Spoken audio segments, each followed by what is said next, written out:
Hey, good afternoon, everybody, and welcome to another episode of Stop Doing Nothing TV.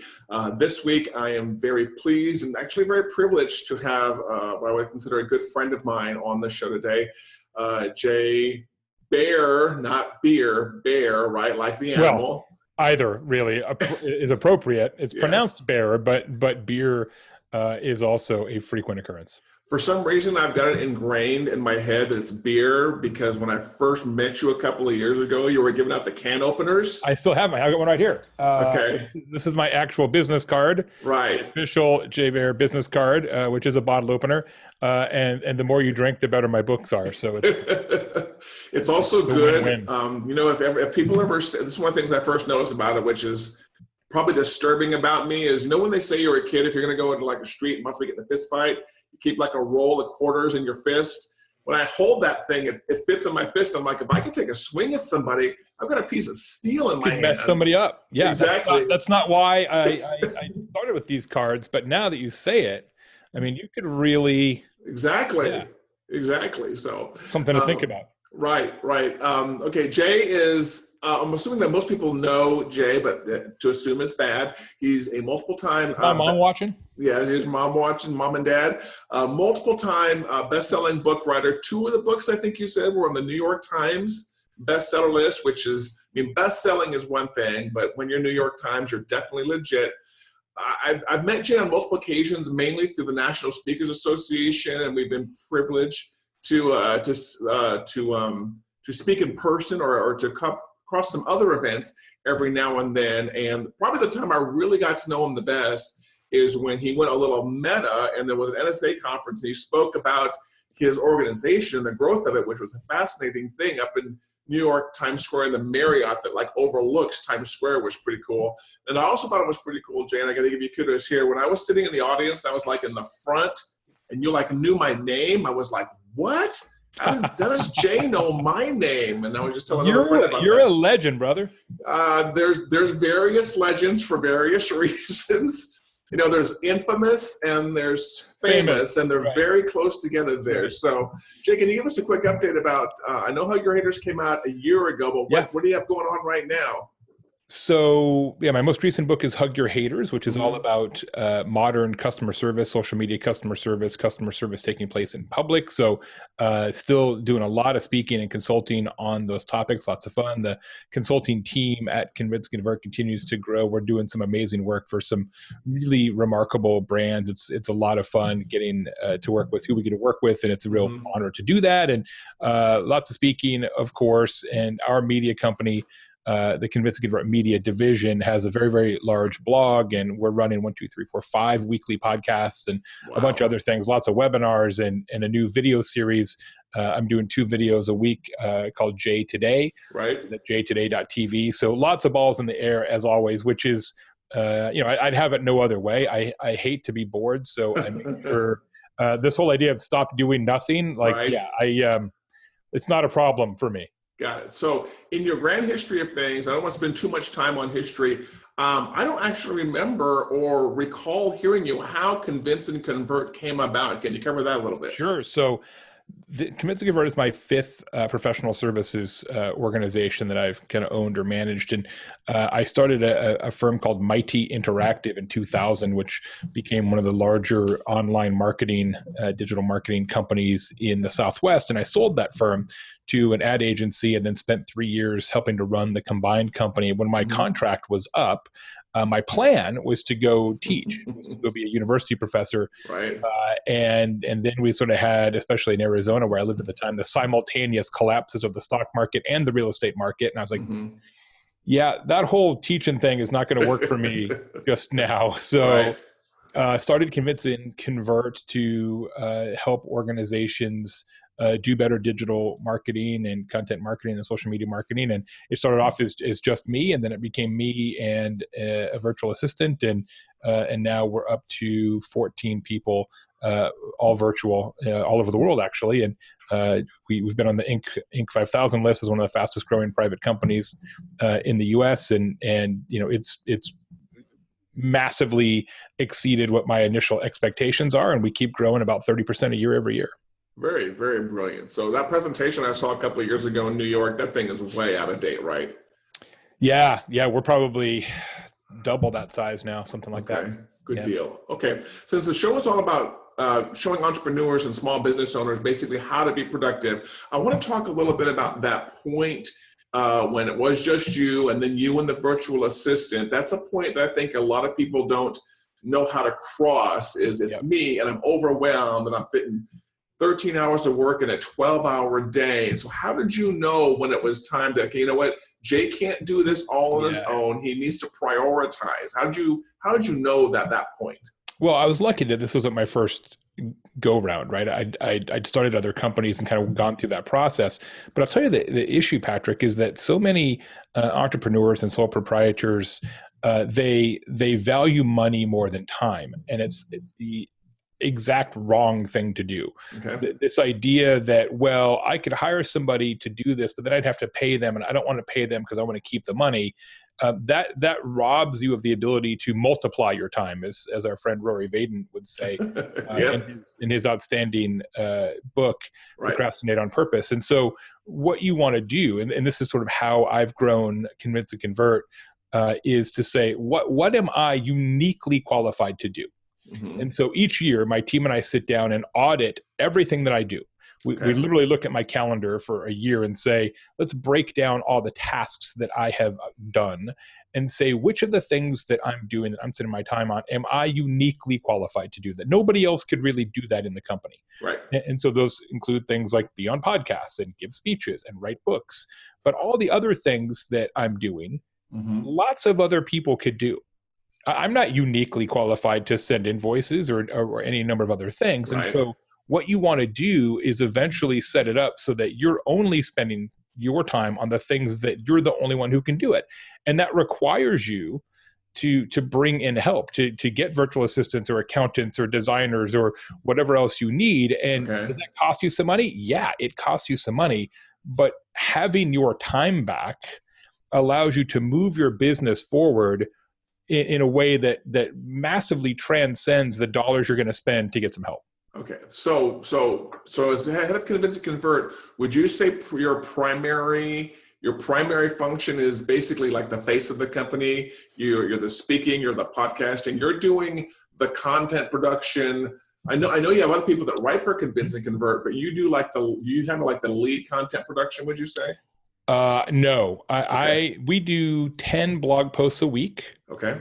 And I write 2 of them. Okay. So it's by no means, Jay's blog.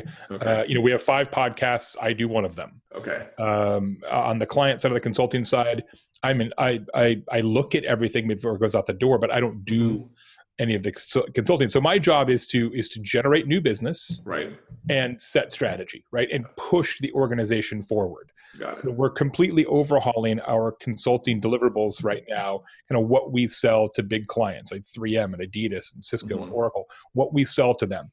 And that's because I said, you know what, we've been doing it this way for 8 years, and I think the market's changing, and we need to do it differently. And so I'm going to pull the pin off the grenade and lob it over and blow up what we're doing today. Nice. and start over. Got it. But that's my responsibility, right? Is to keep people pushed forward strategically. Right. And so that's what I try and spend my time on, is to say, let me think like a customer and say, how do the customers love this? And if they don't, then let's change it. Right. So on a day-to-day basis, the company, kind of the back end of the company, can run a little bit without you. Thank God. It wasn't always like that. I mean, that's only within the last probably 2 years, kind of gotten to that point. But every year, I talk about this process of auditing your time. Every year, I try and take 15% of my tasks away. Right. So 15% of the things that I'm doing, we give to somebody else, which frees up 15% of my time to be more strategic, to do more business development, to grow the business, to do more partnerships, things like that, write more books. And it's not, it's not 3 months or 6 months. For us now, it's been incrementally 7 years of getting to the point where the business can kind of run without me. Okay. Now, if I recall correctly, I mean, you got the people, you've got some brilliant people resources who run the back end. Yep. I know, like you said, it's very hard for entrepreneurs to jump to that. But technology-wise, do I recall you once talking to me, or talking about apps that you use? Because I remember that we were talking about J Today before this a little bit, and I know that the production on J Today was facilitated by some apps. Can you talk a little bit about that, which makes you more productive when it comes up with that show? We use tons of technology for all manner of things in the organization. So we use Teamwork, which is an app for project management. It's some people may know that software. We're very heavy users of Teamwork, and the reason that we selected Teamwork as opposed to Basecamp or Asana or any of the other project management tools is that Teamwork allows you to pick a date and then create a project plan backwards from that date. Most of the other software programs allow you to pick a start date and then work forwards. Right. And the reason that's important for me is that when you go give a speech, the day of the speech is known. And what you want to do is say 2 days before the speech, send the bio. A week before, make sure they have the slides. 2 weeks before, make sure you have your travel, right? And so you've got to work backwards from the delivery date. Right. And Teamwork was one of the only software platforms that would allow you to build project plans based on that circumstance, which is why we use Teamwork. Right.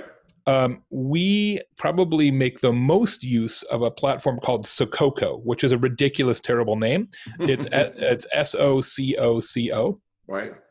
And Sococo is a virtual office environment. So as I mentioned, there's 14 of us all over the U.S. I've got one in Costa Rica, one in the Dominican Republic. I got people everywhere.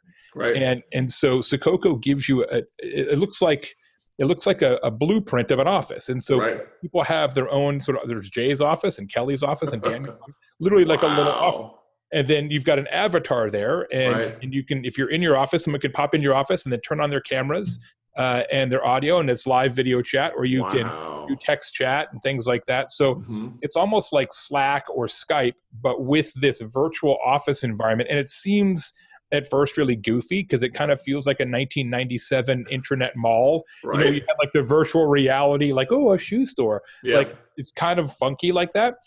But just this sort of fake reality of having a digital yet physical environment where your avatar represents, really powerful from kind of a team building, and we're in the same office even though we're not perspective. So we really like it. It's been good. Okay, so when you're out of office, I guess you actually go in there and they know that.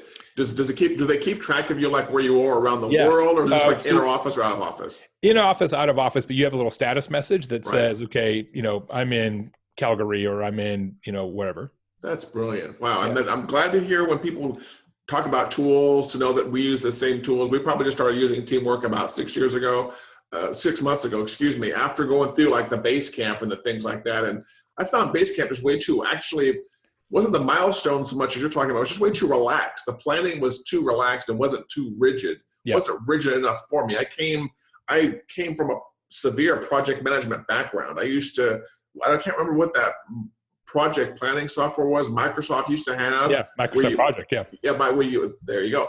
Didn't realize it was that obvious of a name. But where you plan a project and like people and like it would like auto plan your times for you. Gantt charts everything out and exactly. And you hardcore. say So I was used to that, being that strictly trained in that. But it's good to know that you use Teamwork like us also now. Real quick.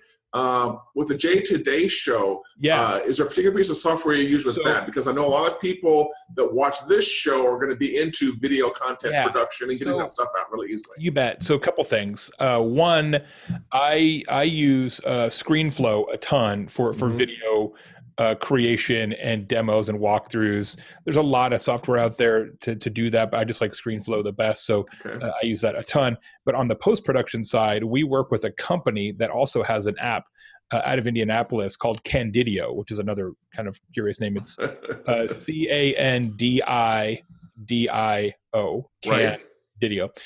And you just upload your clip, and then you say what you want them to do, and they go in and cut it and edit it and sweeten it and improve it, and then give it back to you in a couple of days inexpensively. So if you don't have particularly good video editing skills, or in my case, you don't want to spend your time doing that, they'll do it for you inexpensively. They're really good guys, and it's all virtual, so you don't have to mess around. It's a really nice service. Okay, so if you're like Jay does, Jay's traveling around the world. So if you're in a hotel room and you need to get an episode of Jay Today, click. You can do that on your phone and push it out, and it's gone. Absolutely. Yep.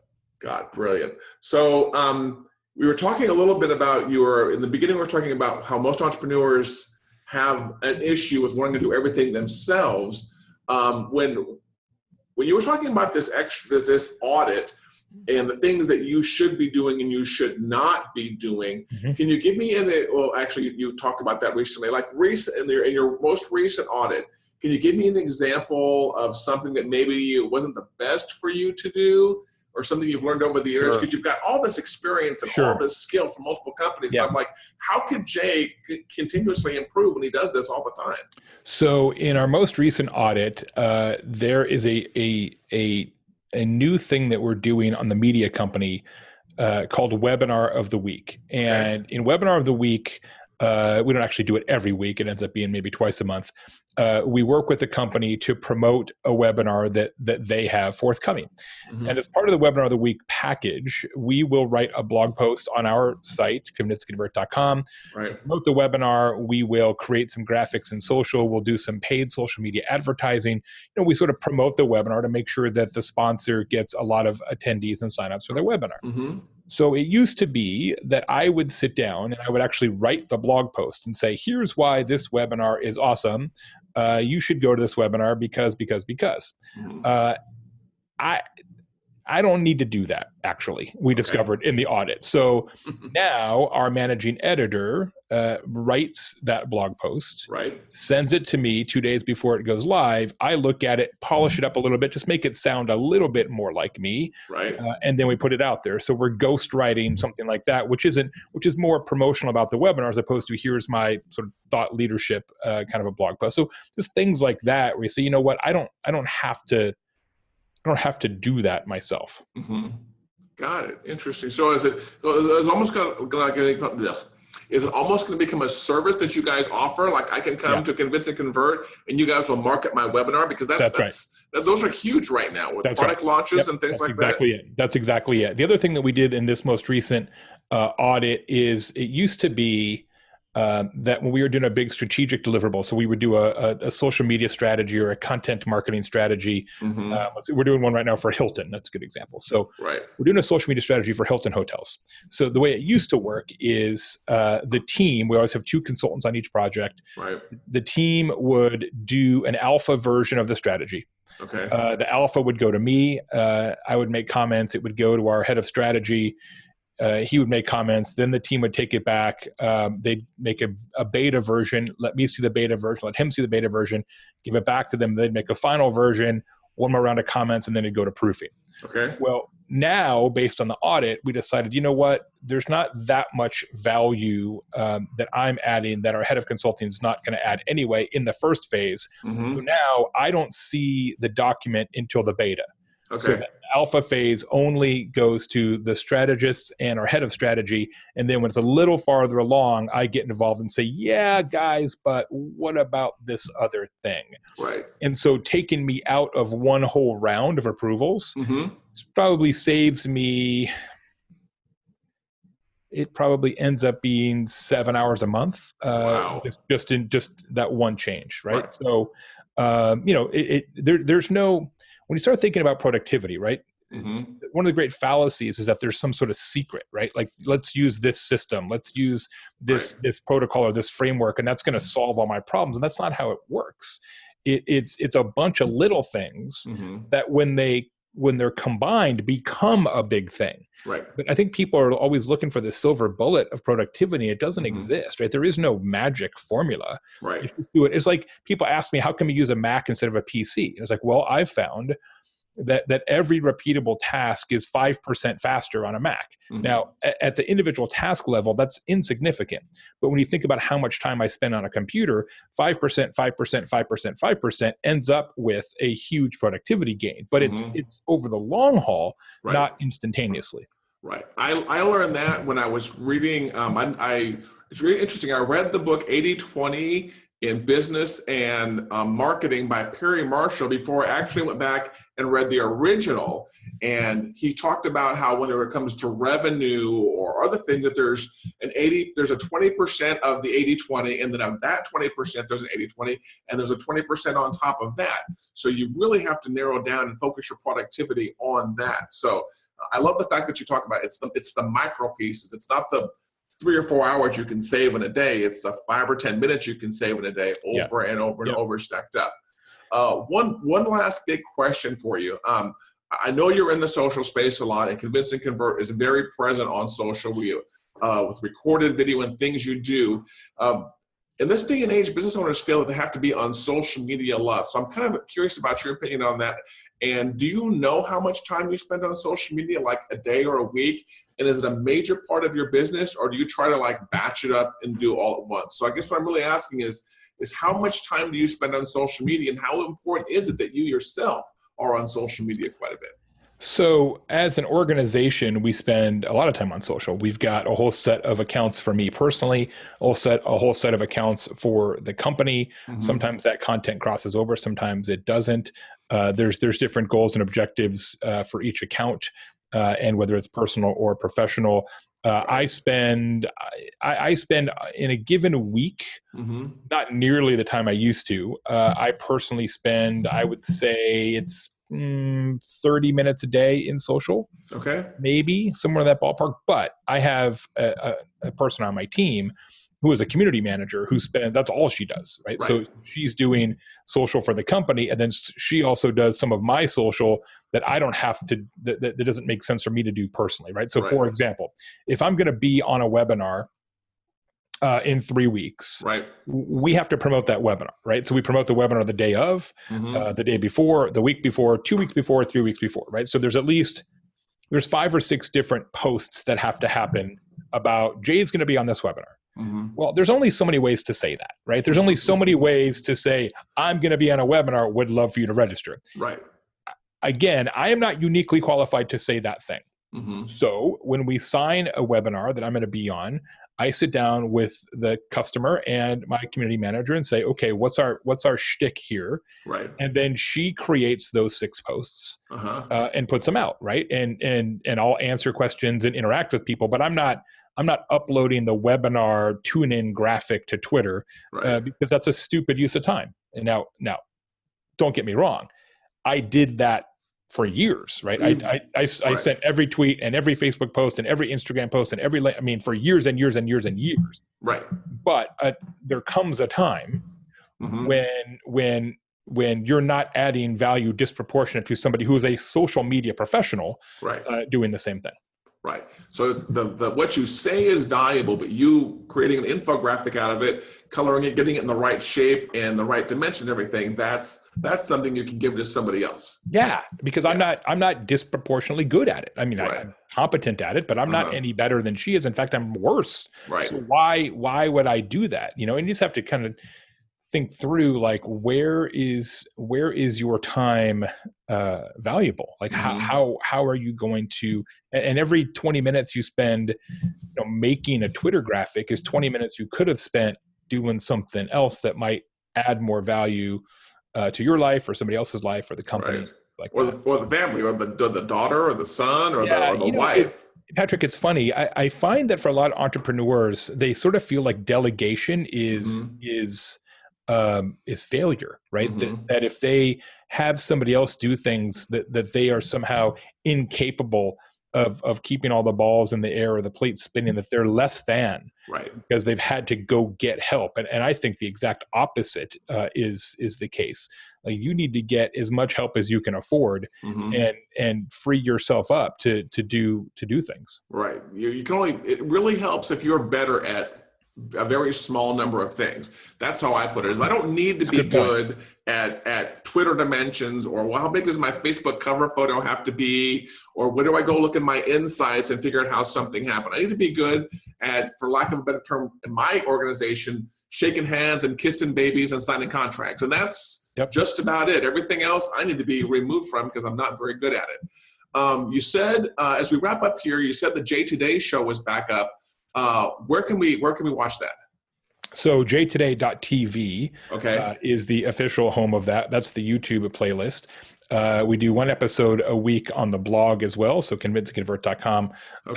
Find it there. It's also always on my Facebook page. So you can find it there too. Slick stuff. And by the way, happy birthday for the book. Hug Your Haters. Thank you. A year old.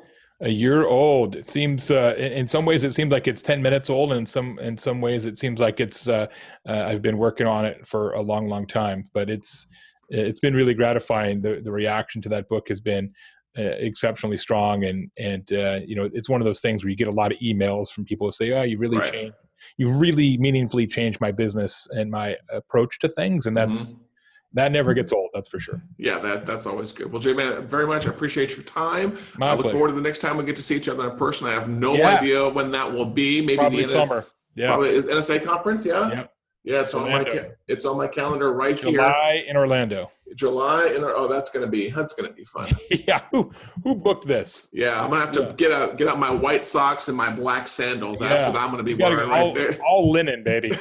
All linen. Well, thank you very much for your time, sir. I'll let you get back to work, and it's been a pleasure talking with you. See you. Take care.